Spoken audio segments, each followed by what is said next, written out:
Baik Ibu awali, Assalamualaikum warahmatullahi wabarakatuh. Waalaikumsalam warahmatullahi wabarakatuh. Selamat pagi anak-anak. Pagi, Bu. Gimana kabarnya hari ini? Alhamdulillah, luar biasa, tetap semangat. Sebelum kita memulai pembelajaran, alangkah baiknya kita membaca doa terlebih dahulu ya. Ya, Bu. Berdoa dimulai. Berdoa selesai. Ibu presensi dulu ya. Apakah hari ini ada yang gak hadir? Baik nihil. Nah, jadi materi pembelajaran pada hari ini adalah tes prosedur. Sebelum kita memasuki materi, Ibu mau nyampaikan tujuan pembelajarannya dulu. Nah, yang pertama, peserta didik mampu memahami pengertian dan tujuan tes prosedur. Yang kedua, peserta didik mampu memahami struktur tes prosedur. Yang ketiga, peserta didik mampu menemukan kesalahan pada tes prosedur yang diberikan. Nah, yang terakhir, peserta didik mampu memperbaiki urutan langkah tes prosedur secara tepat. Sebelum kita ke materi, Ibu mau nanya, apa yang kalian ketahui tentang tes prosedur? Ada yang tahu? Apa? Ya, Mbak Umu silakan. Teks yang berisi urutan atau langkah-langkah cara membuat sesuatu. Ya, benar. Selanjutnya, kira-kira apa yang terjadi jika langkah-langkah dalam suatu kegiatan tidak dilakukan secara urut? Berantakan, Ibu. Ya, berantakan. Terus? Hasilnya bisa salah, Ibu. Iya. Nah, sebutkan salah satu contoh tes prosedur dalam kehidupan sehari-hari. Contohnya apa? Cara STM.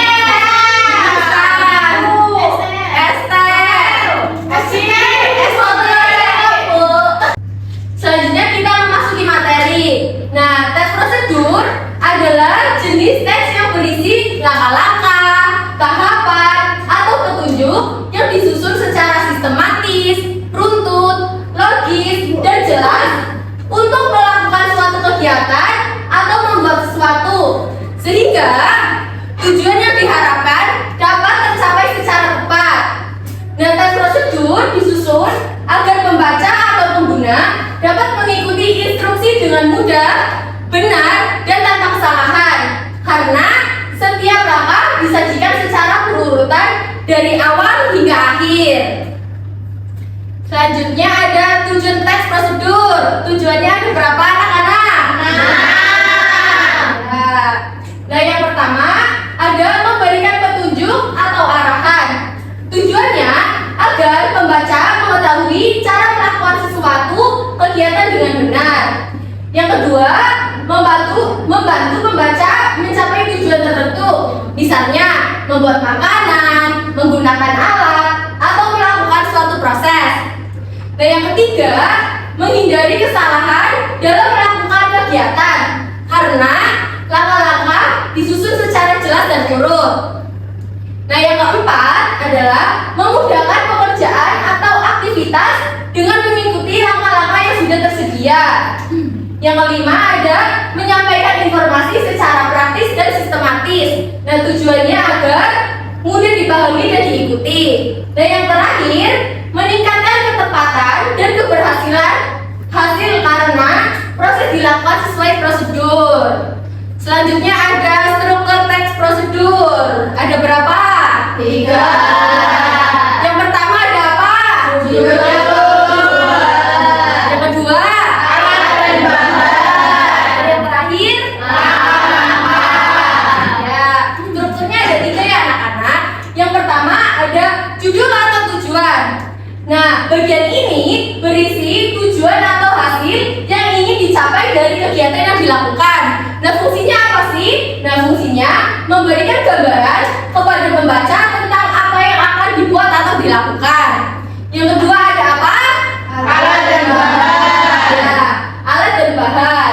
Nah, berisi daftar alat dan bahan yang diperlukan untuk melakukan kegiatan. Fungsinya untuk menyiapkan kebutuhan sebelum memulai kegiatan dan memudahkan proses pelaksanaan.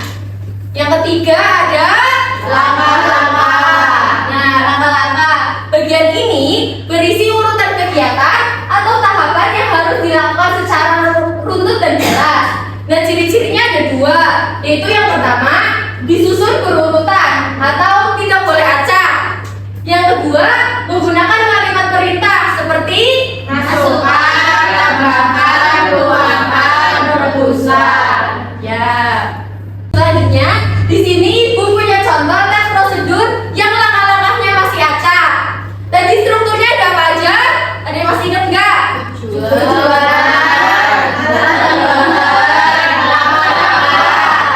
Nah, kira-kira tujuan atau judulnya apa? Alat dan bahannya, alatnya apa aja? Gelas, pisau. Nah, bahannya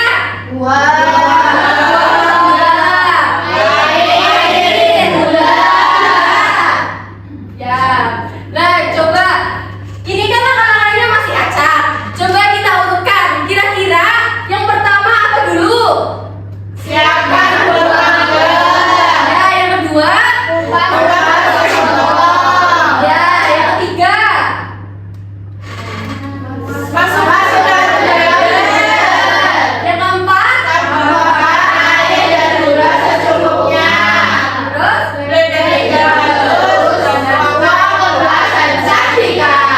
Ya.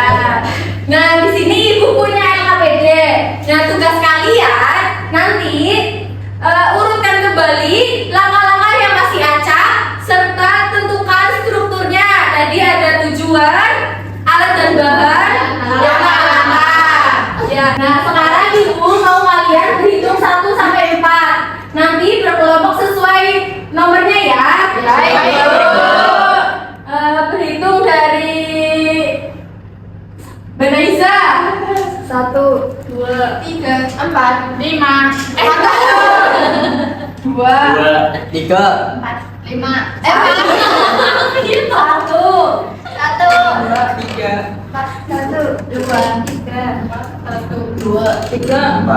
4.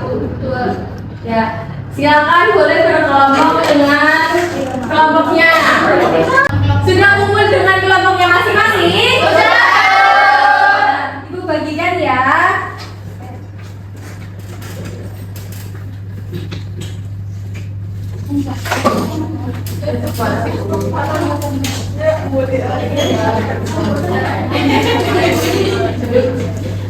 Goreng.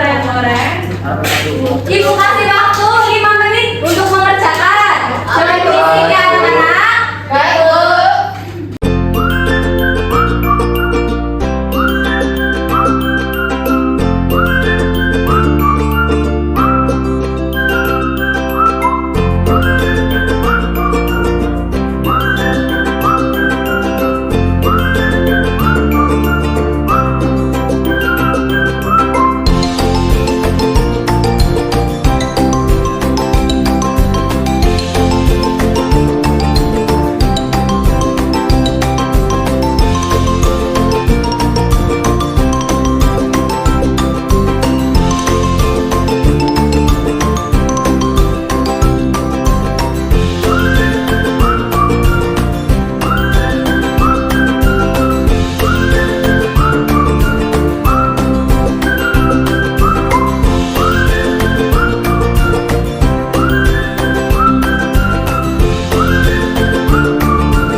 saya dari kelompok 4. Anggota saya ada Labib, Anjani, Rizka, Muti, Rahma, dan bacakan dari dulu yaitu cara membuat popcorn. Nah, tujuannya cara membuat popcorn yang gurih dan siap dimakan. Alat dan bahan, alatnya itu ada panci dan kompor. Bahan-bahannya ada jagung popcorn, minyak, garam, atau mentega. Lalu langkah-langkah yang pertama, siapkan panci dan kompor. Kedua, panaskan sedikit minyak di dalam panci. Yang ketiga, masukkan jagung ke dalam panci. Yang keempat, tutup panci agar popcorn tidak keluar. Yang kelima, tunggu hingga jagung meletup hingga menjadi popcorn. Yang keenam, tambahkan mentega atau garam sesuai selera. Sudah urut Mas Labib? Oke, terima kasih Mas Labib. Beri tepuk tangan. Selanjutnya kelompok 3. Mana kelompok 3? Ya, silakan untuk maju.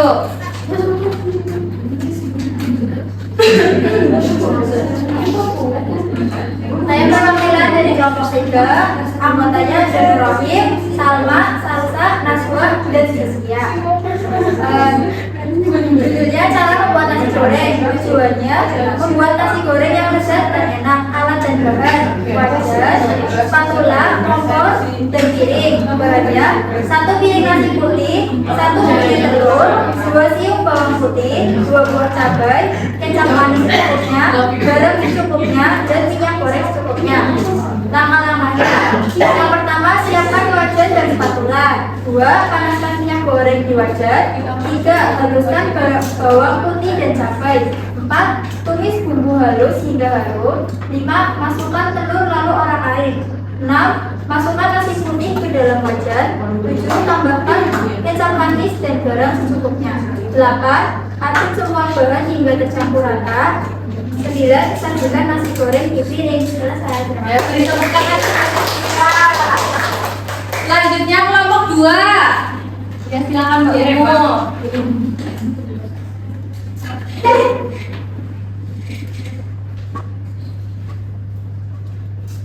Oke, baik. Saya dari kelompok 2. Anggotanya ada Umu, Syira, Reva, Yuna, Nada, dan Aryan. Di sini judulnya cara membuat telur dadar. Tujuannya membuat telur dadar yang enak dan siap dimakan. Alat dan bahan, alatnya ada wajan, spatula, mangkok. Bahannya ada 1-2 butir telur, garam secukupnya, dan minyak goreng.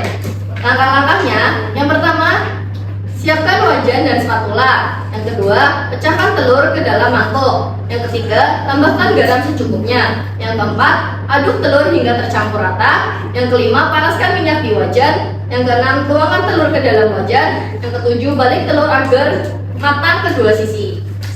Sudah, Bu. Oke, tepuk tangan untuk Mbak Umu. Yang terakhir kelompok 1.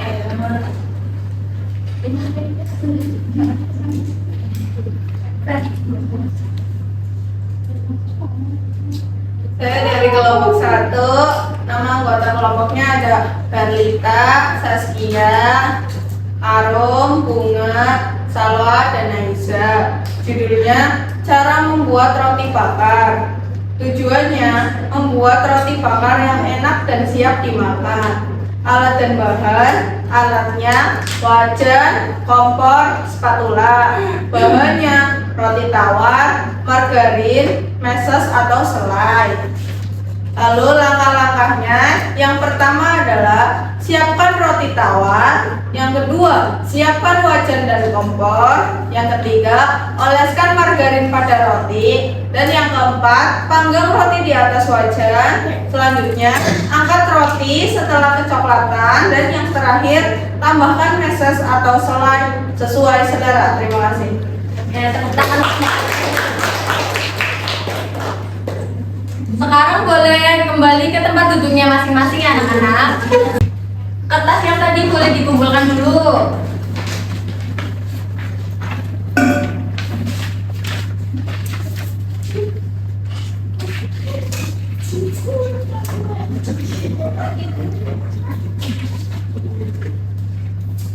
Sekarang ibu mau nanya, kira-kira Apa sih yang sudah kita pelajari pada pagi hari ini? Pengertian